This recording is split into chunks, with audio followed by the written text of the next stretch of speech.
Assalamu alaikum dear students. I welcome you all to the Grow Big School online classes and I hope you all are doing well. So today I am going to start a new chapter from Hindi Rangoli, that is lesson number 6, and the name of the chapter is Andher Nagri Chaupat Raja. तो हमारा जो नया chapter है उसका नाम है अंधेर नगरी चौपट राजा। ये एक बहुत ही इंटरेस्टिंग चैप्टर है, तो प्लीज इसे ध्यान से समझिएगा, ठीक है। इसकी रीडिंग पर भी फोकस कीजिएगा, मैं कैसे किसी भी वर्ड को प्रोनाउंस कर रही हूँ उसे अच्छे से देखिएगा, ओके। तो हमारा जैसे कि चैप्टर का नाम है अंधेर नगरी। अंधेर का मीनिंग होता है कि ऐसी जगह जहां पर कोई रूल्स एंड रेगुलेशन नहीं हो, किसी चीज का इंतजाम व्यवस्था सही नहीं हो, ठीक है, अंधेरा ही अंधेरा हो। आप उसको उससे एक तरीके से आप ये कह सकते हैं अंधेर वर्ड को, ठीक है। नगरी मीन्स नगर, शहर कोई। चौपट मीन्स आप कह सकते हैं नालायक कोई, या फिर जिसे कोई काम ढंग से नहीं करना आता हो, जिसके पास बुद्धि ना हो, आप उसे बोल सकते हैं राजा। ये चीजें कही गई हैं कि चौपट किसे कहा गया है, राजा को। तो चैप्टर का नाम है अंधेर नगरी, ऐसी नगरी जहां पर बिल्कुल अंधेरा है, किसी चीज का इंतजाम कोई सही नहीं है, कोई रूल्स एंड रेगुलेशंस वहां पर नहीं है, और चौपट राजा, और वहां का उस नगर का जो राजा है वो बिल्कुल नालायक है, उसके अंदर बिल्कुल भी बुद्धि नहीं है। तो अब हम देखेंगे कि इस चैप्टर में क्या सिखाया जा रहा है, हमें इस चैप्टर के थ्रू हमें क्या सीख मिलती है और इस चैप्टर में क्या क्या होता है, ओके। तो सबसे पहले हम शुरू करते हैं फर्स्ट कॉलम से, जिसका नेम है अपनी बात। सभी जानवरों और मनुष्यों के पास बुद्धि है, सबको पता है, सभी जितने भी एनिमल्स हैं, जितने भी ह्यूमंस हैं, है ना, सभी के पास अपनी क्या है, बुद्धि है। मीन्स आप कह सकते हैं ब्रेन है सबके पास, है ना। फिर भी मनुष्य सभी प्राणियों में श्रेष्ठ है, लेकिन तभी ऐसा कहा जाता है कि जो ह्यूमन बींग्स हैं वो सभी जितने भी ऑर्गेनिज्म हैं, लिविंग ऑर्गेनिजम्स हैं, उन सब में सबसे ज्यादा बेस्ट है। श्रेष्ठ को हम बोल सकते हैं बेस्ट, या आप कह सकते हैं सबसे अच्छा, सर्वोत्तम, ठीक है। सोच विचार कर कार्य करना विवेक कहलाता है। देखिए, जब भी हम कोई काम सोच विचार कर सही ढंग से करते हैं तो उसे हम कहते हैं विवेक। तो विवेक का क्या मतलब है, विवेक को इंग्लिश में हम कह सकते हैं डिस्क्रेशन, या आप कह सकते हैं हिंदी में अक्लमंदी से कोई काम करना, सोच समझकर कोई काम करना, या फिर आप कह सकते हैं कोई भी निर्णय लेने की जो हमारे अंदर पावर है, कि हम कोई भी डिसीजन लेने में सबसे अच्छा मनुष्य को माना जाता है, ठीक है। मनुष्य के पास विवेक है। देखिए, जैसे मैंने अभी आपको बताया कि मनुष्य को ऐसा माना जाता है, इंसान को, कि जो है इंसान के पास सबसे ज्यादा विवेक है, मीन्स निर्णय लेने की जो पावर है, कोई भी डिसीजन लेने की जो पावर है उसके पास सबसे ज्यादा है। और आप कह सकते हैं कि वो कोई भी काम अक्लमंदी के साथ करना जानता है, ठीक है। जो उसे सबसे अलग बनाता है, मतलब जितने भी जानवर हैं या दुनिया में और सारी चीजें हैं, उन सब से मनुष्य जो है इस चीज को लेकर बिल्कुल हटके है, ठीक है। आपकी बात वाला कॉलम देख लेते हैं। पॉइंट नंबर 1 इज, आपको जेब खर्च के लिए कितने रुपए मिलते हैं। ये सारे क्वेश्चंस आपके लिए हैं, आपको इनका आंसर करना है। आप अपनी मनमानी कब करते हैं, है ना। आपको कभी बिना सोचे विचारे काम करने पर पछतावा हुआ है, मतलब कभी ऐसा हुआ है कि आपने बिना सोचे समझे कोई काम कर दिया, फिर आपको बाद में रियलाइज हुआ कि मैंने ऐसा क्यों कर दिया, और उसके लिए आपको पछतावा हुआ, ठीक है। तो ये सारे तीनों जो क्वेश्चन है वो आपके लिए हैं, आपको इनका आंसर करना है, ठीक है। अब हम अपना चैप्टर स्टार्ट करते हैं, तो प्लीज इसकी रीडिंग को अच्छे से देखिएगा, मैं कैसे रीड कर रही हूँ, और चैप्टर को अच्छे से समझिएगा, ये बहुत ही इंटरेस्टिंग स्टोरी है, ओके। पिताजी अभी अभी दरबार से लौटे ही थे। तो इसका मतलब है दरबार, देख लेते हैं इसमें कि क्या मीनिंग है दरबार का। दरबार का इंग्लिश में मीनिंग होता है कोर्ट, है ना। मतलब कोर्ट किसका, राजा या फिर रानी का, जहां पर वो रहते हो या काम करते हो, ठीक है। तो जो ये जो पिक्चर आप देख रहे हैं, इसमें एक पिताजी हैं, ठीक है, मीन्स वो राजा ही हैं, और उनकी एक बेटी है छोटी सी जिसका नाम है मुनिया। तो मुनिया कह रही है कि पिताजी अभी अभी दरबार से लौटे ही थे, कि सॉरी, मुनिया नहीं कह रही, ये जो चैप्टर लिखने वाले हैं वो बोल रहे हैं कि पिताजी अभी अभी दरबार से लौटे ही थे कि मुनिया झट उनकी गोद में चढ़ गई, ठीक है। जो उनकी बेटी है मुनिया, पिताजी अभी अभी दरबार से लौटे हैं, ठीक है, और वो फौरन ही उनकी गोद में आकर बैठ जाती है और बोलती है, और बोली, पिताजी कहानी सुनाओ। अभी थोड़ी देर ही हुई है कि पिताजी अपने कोर्ट से, अपने दरबार से आए हैं, और मुनिया उनकी एकदम गोद में चढ़ गई और कहती है कि पिताजी मुझे कहानी सुनाइए। कहानी तो तुम रोज ही अपनी माँ से सुनती हो, पिताजी ने कहा। पिताजी कहते हैं कि मुनिया बेटा तुम तो रोज अपनी मम्मी से कहानी सुनती हो, आज मुझसे कहानी सुनने की जिद क्यों कर रही हो, ऐसा वो कहते हैं। नहीं पिताजी, आज आप सुनाओ। वो जिद पर अड़ जाती है, वो कहती है पिताजी नहीं, आज आपको ही मुझे कहानी सुनानी होगी। माँ तो बस जब देखो तब परियों की ही कहानी सुनाती हैं। मुनिया मचल उठी। मीस मुनिया ने मचलते हुए कहा कि मम्मी तो बस मुझे परियों की ही कहानी सुनाती हैं रोज, लेकिन आप आज मुझे आपसे कहानी सुननी है। तो फिर तुम्हें किसकी कहानी सुननी है, पिताजी ने उसे पलंग पर बिठाते हुए पूछा। देखिए दोनों के आपस में एक पिताजी की और उनकी बेटी के आपस में बातचीत हो रही है और मुनिया जो है बार बार जिद कर रही है कि पापा मुझे आपसे ही कहानी सुननी है। तो ऑब्वियसली बात है कि पापा भी उनसे क्वेश्चन पूछेंगे तुम्हें किसकी कहानी सुननी है। तो इन द सेम वे पिताजी उससे बोलते हैं कि तुम मुझे बताओ कि तुम्हें किसकी कहानी सुननी है। ठीक है, राजा की कहानी पिताजी। तो मुनिया ने जवाब दिया कि मुझे किसी राजा की कहानी सुननी है आज। आप तो रोज दरबार जाया करते हैं, आपको तो राजा की कहानी आती ही होगी। तो मुनिया कहती है कि देखिए पापा आप तो रोज अपने दरबार जाते हैं, अपने कोर्ट जाते हैं, है ना, तो आपको तो जरूर कोई ना कोई मतलब राजा की कहानी जरूर आती होगी, आप तो किसी न किसी राजा को जानते ही होंगे। मुनिया ने मुंह बनाते हुए कहा। ये बात जो मुनिया ने कही वो थोड़ा मुंह बनाते हुए इतराते हुए कही। ओके, अब देखिए वो राजी हो जाते हैं, पिताजी वो कहानी सुनने के लिए मान जाते हैं। तो पिताजी क्या करते हैं, पिताजी अचकन उतारते हुए बोले। अब what is the meaning of achkan here? Achkan का मीनिंग होता है, देखिए बंद गले का जो एक लंबा सा कोट होता है, जैसे कि अभी आपने पिक्चर में देखा एक बंद लंबा सा कोट पहन रहे हैं बंद गले का, उसे ही हम अचकन बोलते हैं। तो अब रात का वक्त है, ठीक है, पापा भी सोने जा रहे हैं, मुनिया भी सोने जाएगी, लेकिन मुनिया को कहानी सुननी है। तो पापा ने अपने सबसे पहले अपने जो अचकन बंद गले का कोट पहन रहे थे वो उतारा और वो बोले, हाँ मुनिया, राजा की कहानी तो खूब आती है। उन्होंने बताया कि हाँ मैं तो रोज दरबार जाता हूँ और मुझे मुझे मतलब काफी राजाओं के बारे में मैं जानता हूँ, मैंने सुना हुआ है, तो मैं बहुत सारे राजाओं की कहानी जानता हूँ और मुझे खूब आती है। चलो छत पर चले, वहीं तुम्हें कहानी सुनाते हैं। अब वो दोनों जो है बहुत खुश होते हैं और कहते हैं पिताजी कि चलो मुनिया यहाँ पर नहीं, एक कमरे में बैठकर नहीं, मैं तुम्हें छत पर ले जाता हूँ और वहीं तुम्हें अच्छी सी एक राजा की कहानी सुनाता हूँ। तो अब देखिए क्या होता है, पिताजी और मुनिया दोनों छत पर चले जाते हैं और दोनों छत पर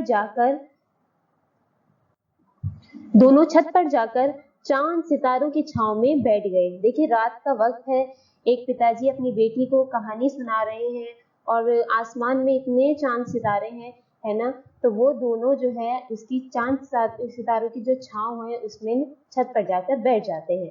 ठीक है, पिताजी ने कुछ याद करते हुए कहानी सुनानी शुरू की। उन्होंने अपने दिमाग में सोचा कि मुझे कौन सी कहानी सुनानी है और कुछ बातें याद की और अपनी कहानी सुनानी जो थी वो मुनिया को शुरू कर दी। तो अब देखते हैं हम कि इस चैप्टर की क्या कहानी है। मेन कहानी हमारी शुरू होती है यहाँ से। ठीक है, तो प्लीज इसे ध्यान से सुनिए। बात बहुत पुरानी है।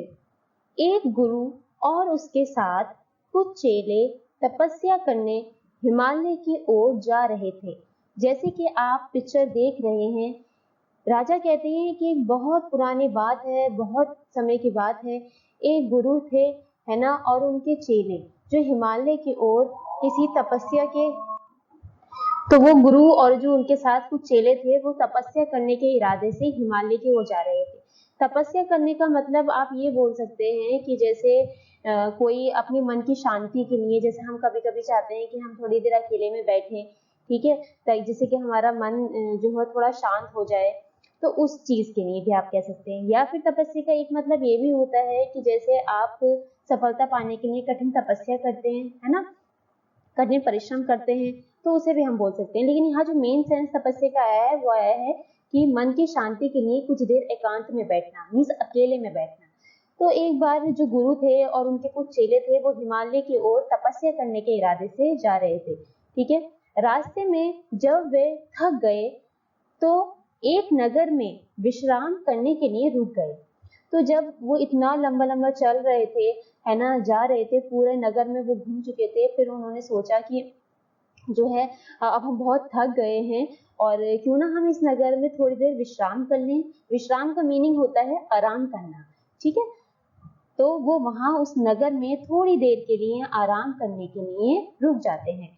सभी को भूख भी बहुत लगी थी। अब देखिए उन्हें इतना टाइम उस नगर में टहलते टहलते हो गया था, ठीक है, और उन्होंने काफी हिमालय की चढ़ाई भी करी थी और तपस्या भी वो करने के इरादे से ही आए थे।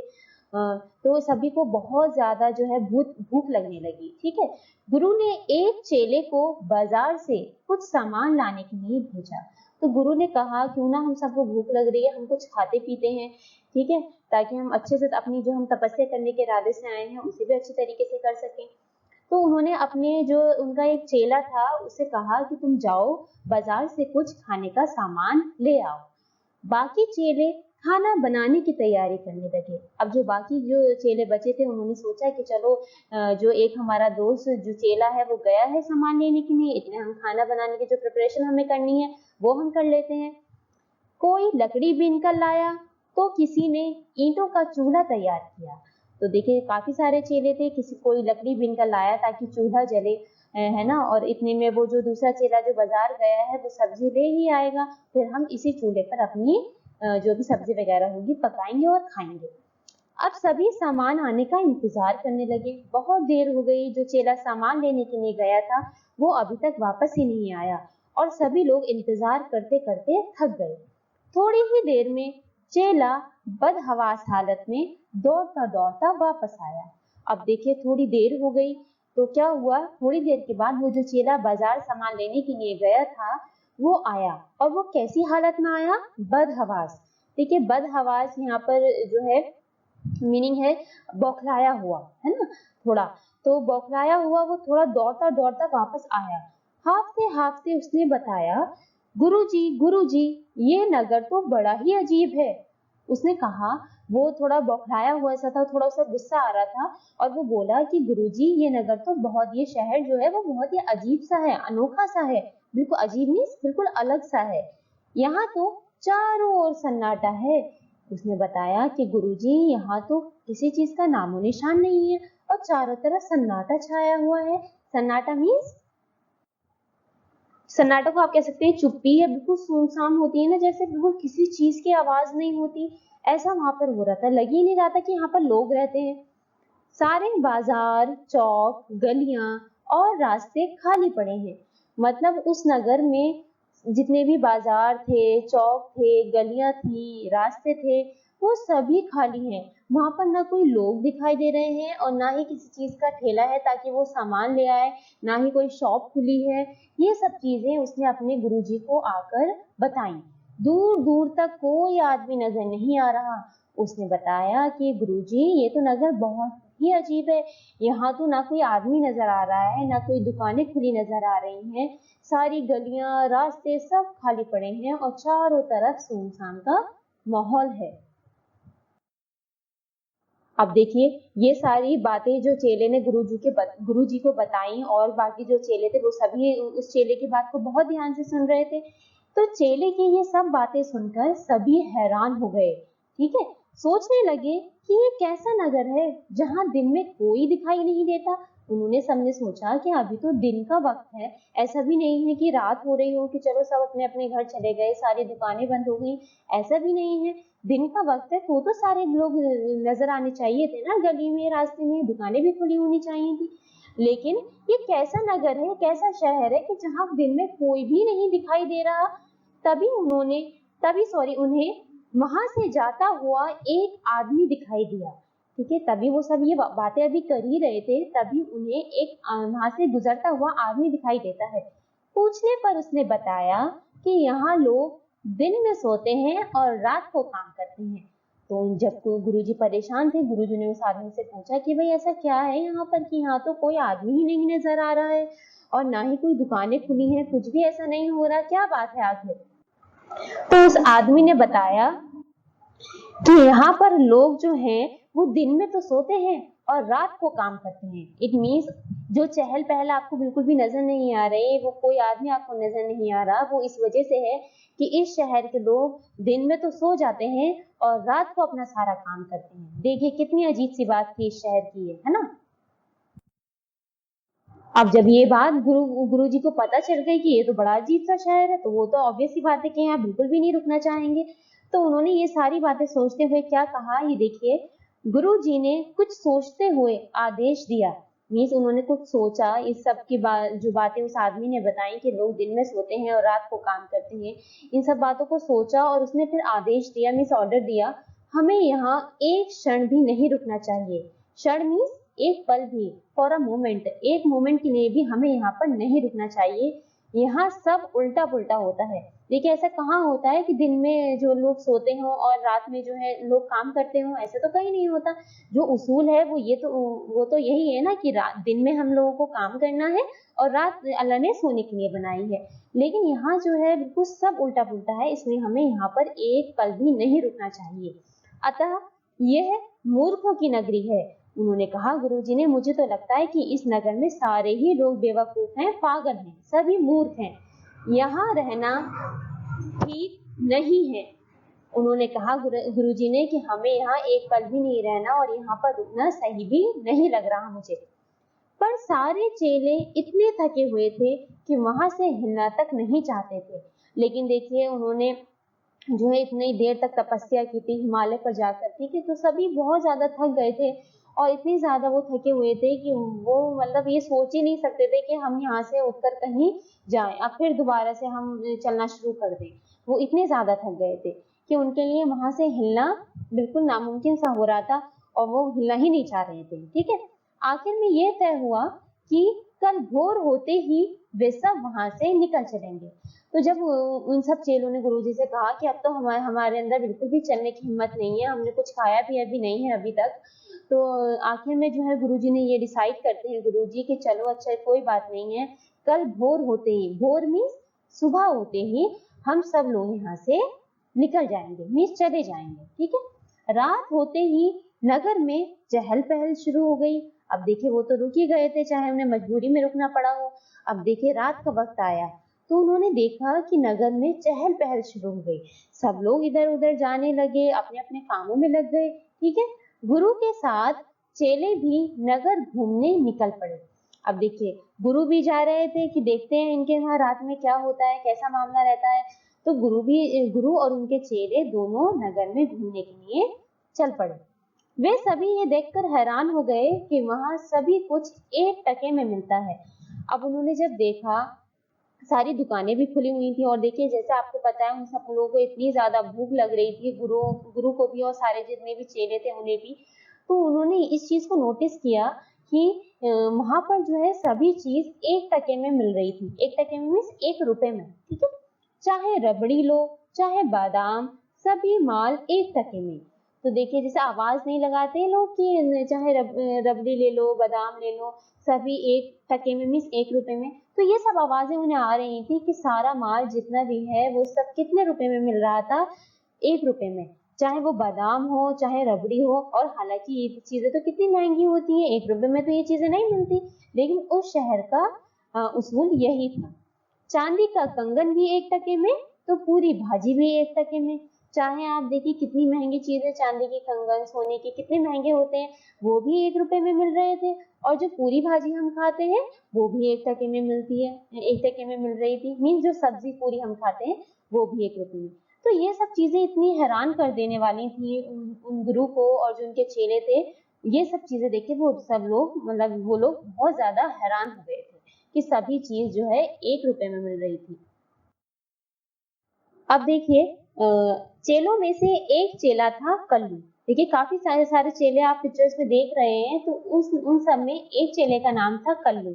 कल्लू ये सब देखकर खुशी से फूला न समाया और बोला, गुरुजी देखिए, उसने देखा कि अरे यहाँ तो सब चीजें 1 रुपए में मिलती है ना। तो वो झट से बोल पड़ा कि गुरुजी अब कहीं जाने की आवश्यकता नहीं, मीन्स अब कहीं जाने की हमें जरूरत नहीं है। वो तो इतना खुश हो गया था कि यहाँ तो हम महंगी से महंगी चीज लें वो भी 1 रुपए में, और सस्ती से सस्ती चीज लें वो भी 1 रुपए में। तो उसने अपने गुरुजी को ये एडवाइस दी कि गुरुजी कि अब हमें कहीं जाने की आवश्यकता नहीं है, मीन्स जरूरत नहीं है, बस हम सब यही रह जाते हैं। उसने कहा क्यों ना अब हम सब लोग यही रहने लगे, है ना, जब इतनी सस्ती चीजें यहाँ पर मिलती हैं। तपस्या का फल तो हमें मिल ही गया है। वाह भाई क्या बात है। उन्होंने कहा कि ये जो हमने देखे तो वो ये समझ रहे थे कि उन्होंने जो तपस्या की है, ठीक है, जो उन्होंने कठिन परिश्रम किया है, और जो वहां जाकर जो हिमालय पर वो इसी इरादे से आए थे, मोक्ष की प्राप्ति के लिए, या फिर आप कह सकते हैं मन की शांति के लिए जो आए थे, तो उन्होंने कहा कि इसका फल तो हमें यहीं पर मिल गया है। ये जो क्या मिल गया कि वो इस शहर में आ गए जहाँ इतनी सस्ती सस्ती चीजें मिलती हैं, ठीक है। तो उन्होंने कहा कि तपस्या का फल तो हमें यही मिल गया, हमें सब चीजें इतनी सस्ती सस्ती मिल रही है, क्यों ना हम यही रुक जाए। वाह भाई क्या बात है, टके सेर भाजी टके सेर खाजा।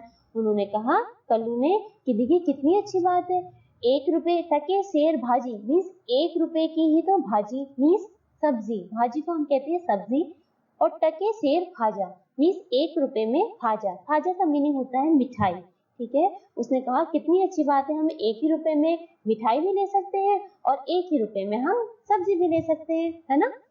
पर गुरु समझ गए और बोले नहीं बेटा, लेकिन गुरु के दिमाग में कुछ और ही बातें चल रही थी। उन्होंने कहा कि नहीं, हम यहाँ नहीं रुकेंगे, हम ऐसा नहीं करेंगे, यह तो अंधेर नगरी है। उन्होंने कहा कि ये नगरी तो बिल्कुल अंधेरे से भरी हुई है, इट मीन्स कि यहाँ तो ना कोई नियम है, कोई मतलब एक तरह से नियम और नियति जो होती है जिसे हम रूल्स एंड रेगुलेशंस कहते हैं, ना ही हम इस नगर में वो है, ना ही किसी भी चीज की अच्छी सी व्यवस्था है, इंतजाम है।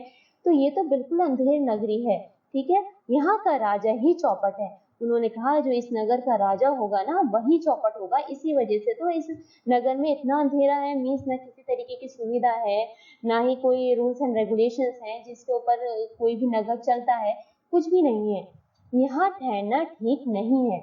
उन्होंने अपने गुरुओं से, जितने भी उनके सॉरी चेले थे, तो उनसे कहा कि यहाँ पर रहना बिल्कुल भी ठीक नहीं है, 1 मिनट के लिए भी हम यहाँ नहीं ठहरेंगे। तो जब उन्होंने अपने गुरुजी ने अपने चेलों से कहा कि यहाँ रहना बिल्कुल भी ठीक नहीं है, तो देखिए फिर आगे क्या होता है। लेकिन कल्लू जिद पर ही अड़ा रहा। लेकिन देखिए कल्लू तो बहुत खुश हो रहा था कि 1 रुपए में भाजी मिल जाएगी, 1 रुपए में खाजा मिल जाएगा, तो हम क्यों ना यहीं रह जाएं। तो कल्लू जो था वो अपनी जिद पर ही अड़ा रहा कि नहीं, हमें तो यहीं रुकना है। गुरुजी जानते थे कि कल्लू पर कोई विपत्ति आ सकती है। उन्होंने कहा कि गुरुजी तो सब चीजें समझ गए थे कि यहाँ का तो राजा बेकार है, यहाँ हमें नहीं रुकना चाहिए, और ऐसा हो सकता है कि अगर कल्लू यहाँ पर रुक भी जाता है या हम लोग यहाँ रुक भी जाते हैं तो हमें जरूर किसी न किसी विपत्ति मीन्स मुसीबत का सामना करना पड़ सकता है। सो वह बाकी चेलों को आगे भेजकर स्वयं वहीं रुक गए।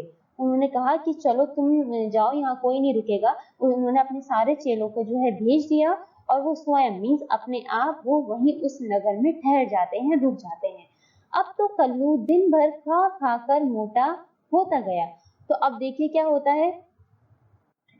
तो अब वो गुरुजी ने क्या कहा, क्या किया, वो खुद अपने कुछ जो उनके साथ चेले आए थे उन्हें तो रोक लिया, है ना, कल्लू को, और वो खुद भी रुक गए, और जो बाकी चेले थे बचे हुए उन्होंने उन्हें भेज दिया कि तुम चले जाओ, बस हम कुछ चेले और गुरु जो है वो यहीं पर रुक जाएंगे, ठीक है। तो अब तो कल्लू दिन भर खा खा कर मोटा होता गया। अब देखिए कल्लू को तो रोका ही था क्योंकि वो तो जिद पर अड़ गया था और गुरुजी भी रुक गए थे। तो कल्लू रोज कुछ ना कुछ खाता था, 1 रुपए की उसने कोई सब्जी खा ली या 1 रुपए की कोई मिठाई खा ली, तो खा खा कर वो इतना ज्यादा मोटा हो गया था, बहुत ज्यादा। इन्हीं दिनों नगर के राजा ने एक चोर को फांसी की सजा सुनाई। तो एक दिन क्या होता है, जब अभी वही दिन चल रहे थे जब जो है गुरुजी और उसके चेले वहीं मौजूद थे उस नगर में। तो इन्हीं दिनों की बात है कि नगर के राजा जो थे उन्होंने एक चोर को फांसी देने की सजा वो सुनाते हैं।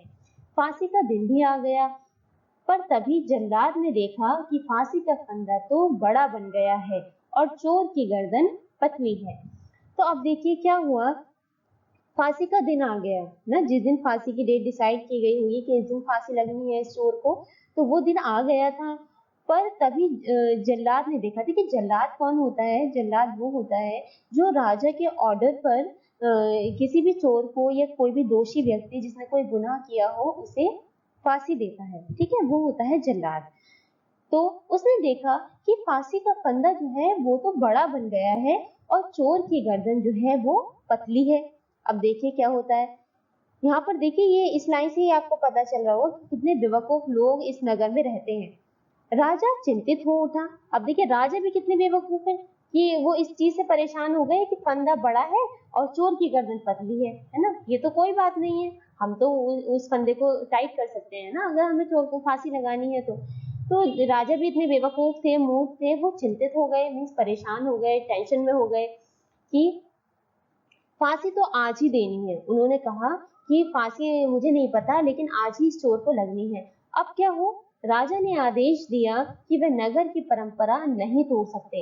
राजा ने ऑर्डर दिया कि जो नगर में जैसे डिसाइड हो जाता है कि इस दिन किसी बंदे को फांसी लगनी है तो उसी दिन लगती है। तो उन्होंने कहा कि ये जो परंपरा हमारी चलती हुई आ रही है वो हम नहीं तोड़ेंगे और आज ही इस आदमी को हम इस चोर को फांसी लगाएंगे। अतः फांसी के अनुसार जिस व्यक्ति की गर्दन ठीक बैठे उसे ही पकड़कर लाया जाए। देखिए कितनी बेवकूफी की बात है कि अगर कोई निर्दोष इंसान है, किसी ने कोई गुनाह नहीं भी किया है, तब भी वो उनकी जाल में आकर फंस जाएगा, है ना, और उन्हें उसे तो वो बात माननी पड़ेगी जो राजा कहेंगे।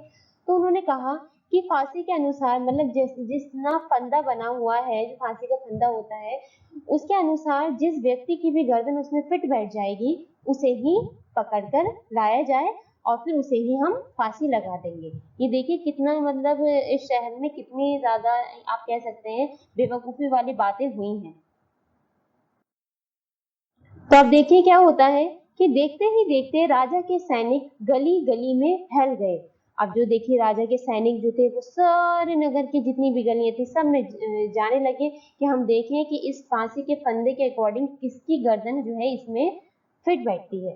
तो सभी गली गली में ढूंढने लगे और एक मोटे आदमी की तलाश करने लगे, क्योंकि फांसी का फंदा तो देखिए बड़ा बना हुआ था ना थोड़ा, और वही तो चोर की गर्दन पतली थी तो इसलिए फिट नहीं आ रही थी इसमें इनके अकॉर्डिंग। तो जो है उन्होंने सोचा कि क्यों ना एक किसी मोटे आदमी को देख लेते हैं जिसकी यहाँ इस फंदे में जो गला है उसका वो फिट बैठ जाए और उसे फांसी लग जाए। तो ढूंढते ढूंढते संयोग से, संयोग का मीनिंग होता है आप कह सकते हैं मेल से या फिर आप कह सकते हैं इत्तेफाक से, है ना, जैसे इत्तेफाक में हमें कोई इंसान कभी मिल जाता है तो वो जब ढूंढ रहे थे तो संयोग से मीन्स इत्तेफाक से चेला सामने आ गया। देखिए उनका गुरुजी का जो एक चेला था वो उनके सामने आ गया, ठीक है, वो जो कल्लू खा खा के इतना मोटा नहीं हो गया था वही।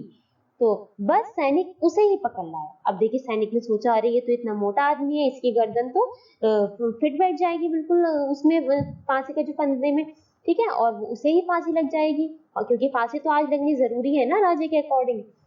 तो देखिए क्या होता है, अब वो सैनिक उस चेले को ही पकड़कर ले आते हैं। चेला राजा के सामने गिड़गिड़ाने लगा। अब देखिए आप किसी को भी ऐसे ही पकड़ कर ले आएंगे और उसे फालतू में ही कोई सजा देंगे जिसने कोई गुनाह भी नहीं किया है, तो ऑब्वियस सी बात है वो तो कुछ ना कुछ कहेगा ना। तो चेला ने कहा कि वो उनके सामने बहुत रोने और गिड़गिड़ाने लगा और कहा हुजूर मुझे छोड़ दे, मैंने कोई गलत काम नहीं किया है। उन्होंने कहा कि हुजूर आपने मुझे क्यों पकड़ा हुआ है, मैंने तो कुछ भी गलत नहीं किया, कोई गुनाह नहीं किया मैंने। पर उसकी एक न चली, लेकिन उन्होंने जो राजा थे उन्होंने एक भी बात उसकी नहीं मानी और गुरु जी को खबर मिली तो वे दौड़े दौड़े आए। अब देखिए जैसा कि आपको पता है कि अगर कोई राजा कोई ऑर्डर देता है या कुछ काम करना होता है, जैसे फांसी लगनी है, तो वो तो पूरे नगर में इस चीज की चर्चा होती है। तो ये सब जो है बातें गुरुजी के को भी इन सब चीजों की भनक लग गई और जब वो इस चीज की खबर उनको मिली तो वो दौड़े दौड़े आए क्योंकि उनके तो चेले को फांसी लग रही थी ना। तो गुरु ने सैनिकों से कहा छोड़ दो इसे। अब गुरु ने डांटते हुए सैनिकों से कहा कि तुमने इसे क्यों पकड़ा हुआ है, इसे छोड़ दो, इसने कुछ नहीं किया। यदि तुम इससे पहले मुझे फांसी पर चढ़ाओ तो मैं तुम्हें मुंह मांगा इनाम दूंगा। तो गुरु जी ने देखिए एक ट्रिक अपनाई और उन्होंने क्या कहा, उन्होंने कहा कि अगर तुम इससे पहले मुझे अगर फांसी दोगे तो मैं तुम्हें मुंह मांगा इनाम दूंगा। मुंह मांगा मीन्स जितनी भी हमने जो है आप ये बोल सकते हैं कि जो मांगो वही मिलना, मुंह मांगा कहता है, मुंह मांगे का मीनिंग ये होता है कि जो भी हमने मुंह से निकाल दिया वही आपको मिल जाना। ठीक है, तो उन्होंने कहा कि अगर तुम इस चेलो को छोड़ दो और मुझे फांसी लगाओगे तो मैं तुम्हें मुंह मांगा इनाम दूंगा, मीन्स जो तुम कहोगे ना मैं वही तुम्हें दूंगा। अब देखिए सैनिक जो थे वो गुरु की इस बात को सुनकर बहुत हैरान हो गए। उन्होंने कहा, गुरु ने उन्हें बताया कि एक महान ज्योतिषी ने यह भविष्यवाणी की है कि इस मुहूर्त में फांसी पर चढ़ने वाला व्यक्ति अगले जन्म में इस नगर का राजा बनेगा और उसके बाद मरने वाला मंत्री। तो देखिए उन्होंने एक जो है एक ट्रिक अपनाई कि किस तरीके से, ये तो सारे लोग बेवकूफ हैं ना, राजा और पूरा नगर ही बेवकूफों का है, तो क्यों ना इनके साथ हम कोई समझदारी वाला काम करते हैं ताकि वो इनके समझ में नहीं आए और ये बेवकूफ बन जाए, ये सब राजा और जितने भी लोग हैं। तो उन्होंने कहा कि एक महान ज्योतिषी थे, ज्योतिषी वो होते हैं जो भविष्य बता देते हैं, एस्ट्रोलॉजर जिसे हम इंग्लिश में बोलते हैं। ठीक है, वो पहले ही भविष्य बता देते हैं कि क्या होने वाला है फ्यूचर में। तो ज्योतिषी ने ये भविष्यवाणी की है, भविष्यवाणी मीन्स कि भविष्य की बात जो पहले ही कही गई हो। मैंने अगर भविष्यवाणी होती है कि आपके फ्यूचर में अगर कोई कुछ होने वाला है, ठीक है, तो उसकी बात आपको पहले ही बता दी जाए, वो होती है भविष्यवाणी। और ये भविष्यवाणी कौन करते हैं? ज्योतिषी करते हैं, एस्ट्रोलॉजर करते हैं। तो गुरु ने उन्हें बताया कि एक महान ज्योतिषी है और उन्होंने ये भविष्यवाणी की है कि इस मुहूर्त में फांसी पर चढ़ने वाला व्यक्ति, मीन्स अभी जो मुहूर्त चल रहा है, इस टाइम जो वक्त है, अगर इसी वक्त पर किसी आदमी को फांसी पर वो चढ़ जाए, ठीक है, तो क्या होगा उसके साथ? वो अगले जन्म में इस नगर का राजा बनेगा, है ना, और उसके बाद मरने वाला मंत्री। देखिए अगर गुरुजी ने ये ट्रिक खेली कि एक जोशी ने कहा है कि अगर इस समय पर कोई भी अगर फांसी पर चढ़ जाता है तो अगले जन्म में वो राजा बनेगा और उसके बाद जो मरेगा, ठीक है, मीन्स अगर मेरे बाद कोई मरता है तो वो बनेगा मंत्री। ठीक है, ये उन्होंने एक चालाकी चली थी राजा और सैनिकों सबको बेवकूफ बनाने के लिए। ठीक है, अब जैसे कि आपको पता है कि राजा और जितने भी सैनिक हैं, जितने भी लोग हैं वहां के, सभी बेवकूफ हैं उस नगर के। तो ये जब बात गुरुजी ने कही तो सैनिकों में हड़बड़ी मच गई। देखिए सारे सैनिक जो है वो तो सभी ये चाहते होंगे ना कि हम अगले जन्म में राजा बने, है ना, तो सभी में हड़बड़ी मच गई। सभी के मन में राजा बनने की इच्छा कुलबुलाने लगी। सभी ने सोचा कि चलो क्यों ना हम इस जन्म में मर जाते हैं, अगले जन्म में तो हम राजा बनेंगे। तो सभी के अंदर राजा बनने की जो एक विश थी वो कुलबुलाने लगी। ठीक है, गुरुजी को हटाकर सब आगे आने लगे। अब उन्होंने कहा, गुरुजी आप हटिए, हम आएंगे फांसी पर चढ़ने के लिए।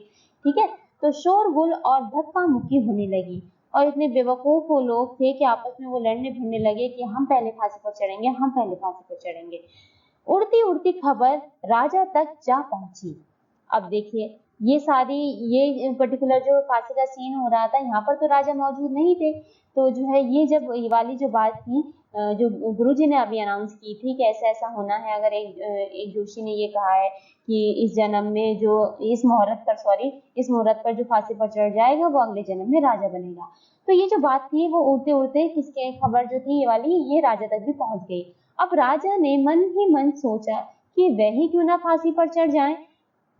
देखिए राजा कितने ज्यादा बेवकूफ थे वहां के कि राजा ने मन में सोचा कि क्यों ना मैं ही बन जाऊं और अगली बार अगले जन्म में मैं ही राजा बन जाऊंगा फिर से, है ना। तो राजा ने कड़क कहा, राजा ने एक कड़क आवाज में, थोड़ी तेज आवाज में बोला, यदि इस मुहूर्त में ऐसा ही होना है तो सबसे पहले ये अधिकार राजा का है और फिर किसी और का। तो उन्होंने कहा कि अगर ऐसा होना है तो सबसे पहले मैं आगे आऊंगा और इस मुहूर्त में ऐसा ही होना है तो सबसे पहले जो है ये जो अधिकार है वो राजा का है कि वो फांसी पर पहले चढ़े। ठीक है, और उसके बाद कोई और चढ़ेगा। ये राजा ने फैसला सुनाया। गुरु चेला फांसी पर चढ़ने के लिए जिद करते रहे। अब देखिए गुरु और चेला ये तो चालाकी चल रहे थे, ये तो उन्हें बेवकूफ बना रहे थे सब लोगों को, है ना। तो लेकिन फिर भी क्या कहते हैं, कुछ तो दिखाना था ना कि हम सच बोल रहे हैं। तो गुरु जी जो थे क्या करने लगे, फांसी पर चढ़ने के लिए जिद करने लगे कि नहीं हम चढ़ेंगे, ऐसा उन्होंने किया। पर उनकी एक न सुनी गई। लेकिन देखिए अब बाकी सारे लोग तो उनसे भी ज्यादा बेवकूफ है ना, वो तो समझदार है, इसलिए वो ऐसी बस बहाना बना रहे हैं कि हम चढ़ेंगे फांसी पर। तो बाकी सारे जो लोग थे उनकी एक भी बात उन्होंने नहीं सुनी, सभी आगे आ रहे थे फांसी पर चढ़ने के लिए। पहले राजा फांसी पर चढ़ा, फिर उसके दरबारी। तो देखिए क्या होता है उस नगर में, पहले जो राजा थे, बेवकूफ राजा, वो फांसी पर चढ़ जाते हैं, और फिर उनके जितने भी दरबारी थे, दरबारी मीन्स उनके जो कोर्ट में सारे लोग रहते थे, ठीक है, चाहे वो सैनिक हो, उनके नौकर चाकर कोई भी हो, वो सारे लोग एक एक करके फांसी पर चढ़ जाते हैं। किसके लालच में? कि वो अगले जन्म में क्या बनेंगे? राजा बनेंगे। ठीक है। कुछ ही पल बाद गुरु ने ऐलान किया, अब शुभ मुहूर्त बीत गया है। अब देखिए ये सारी चालाकी तो गुरु चल रहे थे, और फिर गुरु ने कहा कि अब खत्म हो गया है वक्त। ऐलान किया मीन्स घोषणा किया, आप कह सकते हैं, अनाउंस किया कि अब जो ये शुभ मुहूर्त था फांसी पर चढ़ने का, वो बीत चुका है। ठीक है। गुरु का ऐलान सुनते ही यह सिलसिला समाप्त कर दिया गया। देखिए सभी लोग फांसी पर चढ़ गए थे, और गुरु को भी थोड़ा अजीब सा लग रहा था कि मतलब सभी इतने बेवकूफ से लोग हैं यहाँ के। तो गुरु ने ऐलान कर दिया कि अब शुभ मुहूर्त जो है वो बीत चुका है, और उन्होंने ये सब ऐलान सुनकर लोगों ने ये जो सिलसिला चल रहा था फांसी पर चढ़ने का, वो आखिरकार समाप्त हो गया, मीन्स खत्म हो गया। मौका देखते ही गुरुजी अपने चेले को नगर से निकाल कर बाहर ले गए। अब उन्होंने देखिए उन्हें ऐसा लगा कि कहीं ऐसा ना हो कि हमारी पोल खुल जाए, ये जो हमने चालाकी चली है, ठीक है, ये इसमें हम फंस ना जाएं। तो उन्होंने बस अच्छा सा मौका देखा, और गुरुजी ने अपने चेलों के साथ जल्दी से वो जो है इस नगर से निकलने की तैयारी करनी शुरू कर दी, और वो उन्हें निकाल कर उस नगर से बाहर भी ले गए, और बोले, देख लिया अंधेर नगरी का मजा। उन्होंने कहा कि देखा तुमने मैंने क्या कैसे चला के चली, और इस अंधेर नगरी का क्या हुआ। चेला चुपचाप गुरु के पीछे पीछे चलता गया। ठीक है। आज भी नगर के लोग अक्सर इस घटना को याद कर गाया करते हैं। तो आप देखिए इस नगर के लोग तो ऐसे ही हैं। ठीक है। और जब भी कोई किस्सा आता है तो इसी कहानी को याद करके सब लोग क्या गाते हैं, एक गाना सा बन गया था जिसका नाम था, अंधेर नगरी चौपट राजा, टके शेर भाजी टके शेर खाजा। ठीक है। तो ये जो हमारा चैप्टर था, ये मेन था कि एक अंधेर नगरी जहाँ ना किसी चीज की फैसिलिटी व्यवस्था है, कुछ भी वहां नहीं है। ऐसा क्यों है? क्योंकि वहां का राजा ही चौपट है, मीन्स नालायक है, उसके अंदर बिल्कुल भी बुद्धि अकल नहीं है। और वहां पर क्या होता है, 1 रुपए में तो मिलती है सब्जी, और 1 रुपए में मिलती है मिठाई। ठीक है। तो ये था हमारा चैप्टर जिसका नेम था अंधेर नगरी चौपट राजा। और अब मैं आपको ये बता देना चाहती हूँ कि इस चैप्टर से हमें क्या क्या सीख मिलती है। ठीक है। तो सबसे पहले चीज तो हमें इससे ये सीखने को मिली कि हमें कभी भी अपने जीवन में लालच नहीं करना चाहिए। हमें हमेशा हर काम समझदारी, सूझबूझ, अक्लमंदी से करना चाहिए। हमें अपने गुरु को और बड़ों को बहुत ज्यादा सम्मान, उन्हें इज्जत देनी चाहिए, और उनकी बात हमेशा माननी चाहिए। और एक चीज और इसमें बताई गई कि जिस भी देश में मतलब बिजनेस का कोई ढंग ही तय ना हो, व्यापार का कोई ढंग तय ना हो, वहां से हमें बिजनेस नहीं करना चाहिए। ठीक है। और हमें हमेशा समझदार राजा के राज्य में ही रहना चाहिए। ठीक है। वरना ऐसा, अगर यहाँ के लोग समझदार होते तो वो तो उस नगर को छोड़कर कब के चले जाते, लेकिन नहीं, वो तो बस ऐसे ही रहे चले जा रहे थे उस बेवकूफ राजा के साथ, है ना। और ये चीज हमें इस चैप्टर से समझने को ये मिलती है कि बुरे आदमी की जो मृत्यु है उसका ज्यादा हमें अफसोस नहीं करना चाहिए। ठीक है। वो देखिए राजा कितना बेकार था, ना उसने कोई ढंग से इस राज्य के लिए कोई काम किया, ना कुछ किया, फिर उसकी मौत हो गई, तो उस पर भी हमें कोई ज्यादा अफसोस नहीं करना चाहिए। और हम देखिए जैसे कि उसने ये एक चालाकी चली थी गुरु ने, उन्होंने कहा था कि मुझसे एक जोशी ने कहा है कि ऐसी जोशी ने भविष्यवाणी की है कि जो भी इस जन्म में मतलब इस मुहूर्त पर मरेगा, वो अगले जन्म में जो है राजा बनेगा। तो इस चैप्टर से हमें ये भी सीखने को मिलता है कि ये जो जितनी भी विद्याएं होती हैं, ये जैसे जोशी वगैरह ये जो भविष्यवाणी करते हैं, तो इन सबको हमें जो है लोगों की मदद के लिए ही इस्तेमाल करना चाहिए। ठीक है। तो इससे हमें ये भी सीखने को मिला कि आप अपनी सभी विद्याओं का इस्तेमाल लोगों की मदद के लिए हमें जरूर करना चाहिए। ठीक है। जैसे कि उन्होंने अभी इस एक ट्रिक के ही जरिए चाहे भले ही किया हो, लेकिन इससे लोगों की काफी मदद हो गई, वहाँ के रहने वाले लोगों की। ठीक है। और ये सब चीजें थी जो हमें इस चैप्टर से समझ में आई, और आई थिंक ये this is a very interesting story जो अभी हमने पढ़ी। तो प्लीज आप भी इसे बार बार पढ़िए, बार बार अच्छे से समझने की कोशिश कीजिए। ओके। अब हम लास्ट में जो इसमें हार्ड वर्ड्स थे वो मैं आपको एक बार बता देती हूँ। ठीक है।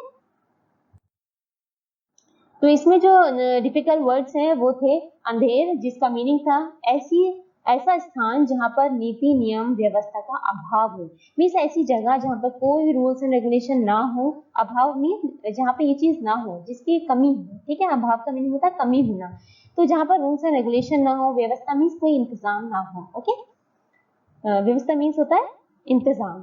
विश्राम का मतलब होता है आराम, टू टेक रेस्ट। अजीब का मतलब होता है अनोखा, बिल्कुल डिफरेंट, अलग।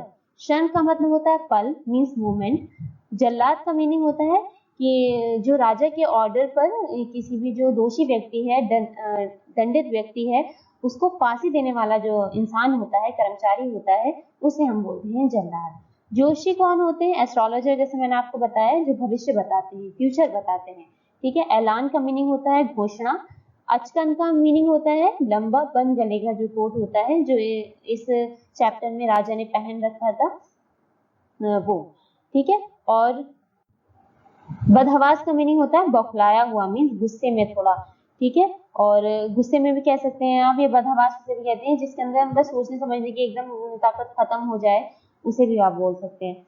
सन्नाटा कहते हैं चुप्पी को, या नीरवता आप बोल सकते हैं, मीन्स बिल्कुल सुनसान जो इलाका होता है उसे कहते हैं ना, सन्नाटा हो रहा है, बिल्कुल सुनसान हो रही है, ऐसा लग रहा है कोई है ही नहीं, तो उसे हम बोलते हैं।